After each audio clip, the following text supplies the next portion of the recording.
બોલો પુરુષોત્તમ ભગવાનની જય। આપણે અધિક માસ આવે એ આપણો પત્ર વર્ષ આવે અને પુરુષોત્તમ ભગવાન આવે એટલે આપણે એને અધિક માસ કહીએ, પુરુષોત્તમ ભગવાનની પૂજા કરીએ, નદીએ નાવા જઈએ, ગોરમાં કરીએ, બધું કરીએ, એમનું ભજન સત્સંગ કરીએ। અને અધિક માસમાં તમે જેટલું પૂન કરો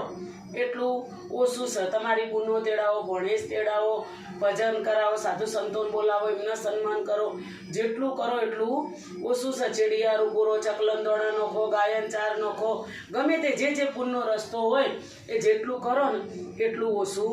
છે। એટલે પુરુષોત્તમ ભગવાનની આરીએ એક વાત હું તમને બધાને કહેવા માગું છું, બધાને ખબર જ હશે જોકે, પણ કદાચ કોઈને ન ખબર હોય એ વાત સાંભળજો। એક બ્રાહ્મણ અને બ્રાહ્મણી હતો અને બેના પરજાની બચારાના, એટલે બે વચ્ચ્યો હતો અને અધિક માસ આવ્યો એટલે અધિક માસ કરી અને આખો મહિનો અપ્પા કરે, નદીએ નાહવા જઈ, ગોરમાં પૂજી, ઘેર આવે, ઘેર આવીને પૂજા કરી અને બચારો વચ્ચ્યો હતો એટલે ઘેરે કોણ કરે, ઘેર આવીને રોધીને પછી ખાઈ, એટલે રોજ એવો આખો મહિનો હતો એનો બચારાને કંટાળો આવે। એટલે પેલી બમણી એક દાડો કંટાળી કે હવે લો આપણા આંગત બધા આવીએ ને તો જેવું સોડી હોય તો રોધીને રાખ્યું હોય એટલે આવે એવા ઊનું ખાઈ લે, વહુ હોય તો રોધીને રાખ્યું હોય તો આવે એવા ઊનું ખાઈ લે। હવે આપણે તો કોણ છે તે આપણને કરી હાલ, તે આપણે તો ભક્તિ કરીએ છીએ પણ ભગવાને આપણને ચોઈને રાશેલ નહીં, પણ હવે ભગવાનની ભક્તિ આપણે કરીએ છીએ। એમ કરતાં બમણીએ તો એવી લત ચાલી કે સૌ ગમે એ કરો પણ ચોકથી વહુ લઈ આવ। એટલે પેલા બ્રાહ્મણે વિચાર કર્યો કે તાર મગજ જતું નહીં રહ્યું, આપણે છોકરો નહીં પરજા આપણે, અને એમને એવી વર વગરની વહુ ચો લેવા જાવ, એમને એવી રીતે લેવા ન જવાય, તું શાંતિ રાખ। એટલે બમણી તો લત ચાલી, એટલે પેલી કહેવત નહીં કે સ્ત્રી હટ હોય કે કોઈ દાડો પૂરી થાય નો। એટલે પેલા બ્રાહ્મણે તો વિચાર કર્યો ખારેડો તમે ખાવા પીવાનું કરો, હું ખાઈને ને આપણું બ્રાહ્મણ તો નીકળાય, હાથમાં લીધી પોથી અને પોથી લઈને આ ગોમ પેલું ગોમ, આ ગોમ પેલું ગોમ કરતાં જ્યાં અને જઈને કૂવાના કોઠા બાઈ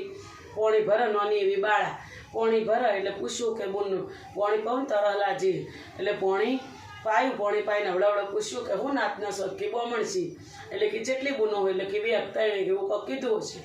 એટલે કીતાના કુંવારી શોખ વિવાહ કરેલા, એટલે કે ના હજુ તો હગરીઓ કરી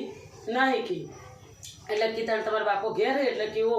તો કીતાણ મને લઈ જાઉં। એટલે આ તો બાઈ પોણી ભરી મરીને આ બ્રાહ્મણ ચેડી, આ તો જ્યાં જઈને બેઠા વાતો કરીને પેલા આપણા હગા વૈદ એકબીજાને આપણા આશરાન ધર્મ આવ્યું હોય તો બે ઉઠ ચા પોણી કર, બધું કરી અને પછી હવડા પેલા બ્રાહ્મણના વાતમાં લીધા કે ભાઈ મારે દીકરાની હગાઈ કરવી છે ને મારો દીકરો કાશીએ ભણવા જોશે, એટલે હાલ કાશીએથી આવે એમ નહીં, પણ અમારા પુરુષોત્તમ ભગવાનનું વરત છે એટલે અમારા હાલ દીકરાના લગ્ન કરવા એમ। એટલે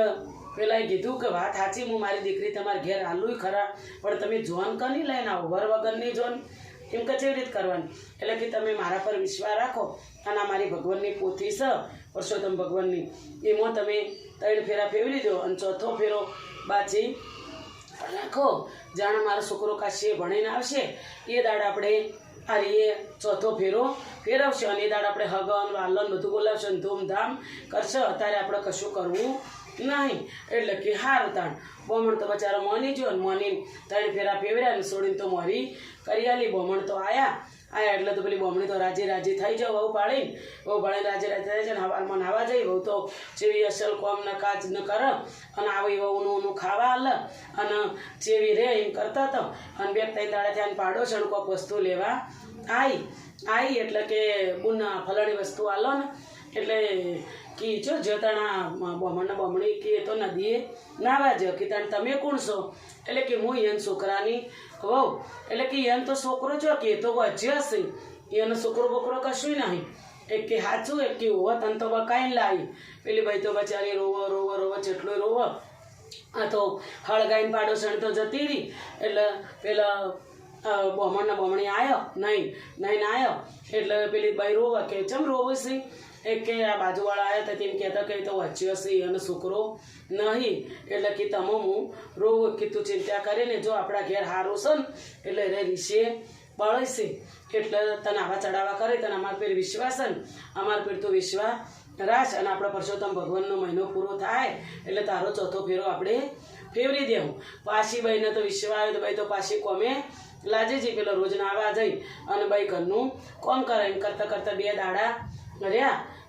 રહ્યા એટલે પેલી બાઈ કે આપણે ચોથો ફેરો બાચી સે ફેરવી નાખો એટલે કે હારું હેડો ફેરવશું એમ કરતા તન બા નાવા હેડ્યો એટલે પેલી હાથ ઓરડાની ચાવીઓ વહુના હાથમાં આલી કે લ્યો આ 100 ઓરડા ખોલજો ને હાથમાં ખોલતો ન એમાં અમારે પૂજાનો બધો સોમન સ અને જે સોરે એમાં બધું તમારે હીર ને ચીર ને જે તમારે જોઈતું હોય એ બધું એમાં સ એટલે તમે હીરવે બધું તમારે જે પહેરવું હોય ઓઢવું હોય જે કરવું હોય પણ હાથમાં ખોલતો ન એટલે પેલી બાઈ કે હારું એમ કરીને હા હું તો નાવા હેડ્યો અને ભાઈ તો જેવો અસલ તૈયાર થયો હીર ને ચીર ને એકલું પાડું 100 ઓયડા ખોલીને બધું લીધું ને બધું પહેર્યું અને પછી વિચાર આવ્યો કે અમારે હાહુઈ ના પાડી પણ હાથમાં ઓયડો રહ્યો હાથમાં કોક હોવું જુઓ એમને મારે હાહુ ના પાડે નો એટલે કે લાઈન તાણ ખોલીને જોવું અને પછી એમને વાસી દઉં મારે હાહુ જો ખબર પડવાની આ તો જો જઈને હાથમાં ઓયડાનું તાળું ખોલ્યું એટલે આ તો ભગવાન બેઠા એચ કહી અને જેવા રૂપના અંબાર એકલું રૂપ રોળાઈ જાય અને જેવા મસ્ત ભગવાન લાગી અને બાઈ તો સીધી ઓમ કરીને આમ પગ મેલવા જી એટલે એક પગ બાયણામાં ને એક પગ બહાર અને બાઈને તરત જ ભગવાને આડો હાથ કર્યો કે ઊભો રહો તમે મોય પગ મેલતો નો મોય પગ મેલશો તમે તો મારી ભક્તિમાં વિલંબ પડશે અને મારા માવતરની ભક્તિમાં વિલંબ પડશે એટલે તમે હાલ મેલતો ન હજુ આપણે 2 દાડાની વાર છે પરસોત્તમ ભગવાનનો મહિનો પૂરો થાય જે દાડ છેલ્લા દાડ તે દાડ આપણો ચોથો ફેરો ફેરવવાનો છે એટલે તમે બાયણું એમની વાસી પાડો હાલ બાયણું ખોલતો નહીં પેલી ભાઈએ તો ફટાફટ બાયણું વાસી પાડ્યું અને બાયણું વાસી અને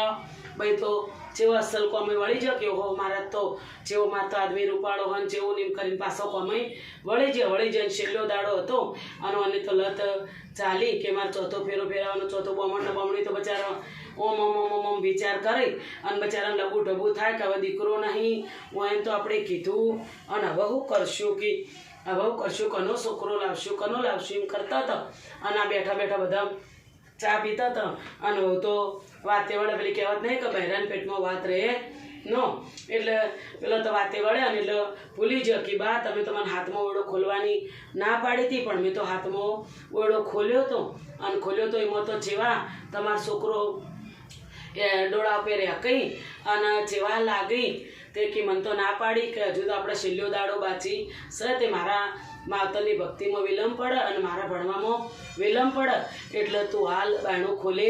નહીં પાછું એમની વાસી દે કે આવું કે મને તો કીધું કે હે સાચું કે સાચું આવું કીધું પેલી બમણી તો વાત ઓગળીને પાછી બમણ જોડે જઈ અને બમણ જોડે જઈ અને કે આ બહુ આવી વાત કરે બહુ નહીં કે મગજ જતું રહ્યું લાગે શકે તે કે બહુ આવી વાત કરે પેલું બમણ કે તું ચિંતા કરી હેડ જે ભગવાન કરશે એ સારું કરશે આપણે તો વચ્ચે હશે બહુ લાયા છીએ તે હવે પરસોત્તમ ભગવાન આપણી આબરૂ રાખશે એટલે કે હવે જે થાય હારાનું થાય તું કોઈ ચિંતા કરી નહીં કે હારતા આ તો છેલ્લો દાડો થયો ને કે બા આપણે પેલો ફેરો ફેરવાનો કરતા હતો અને પેલા બમણી વિચાર કર્યો કે હેડ ને ત્યાં આપણે આ વહુ કહેતી હતી હાથમાં ઓરડો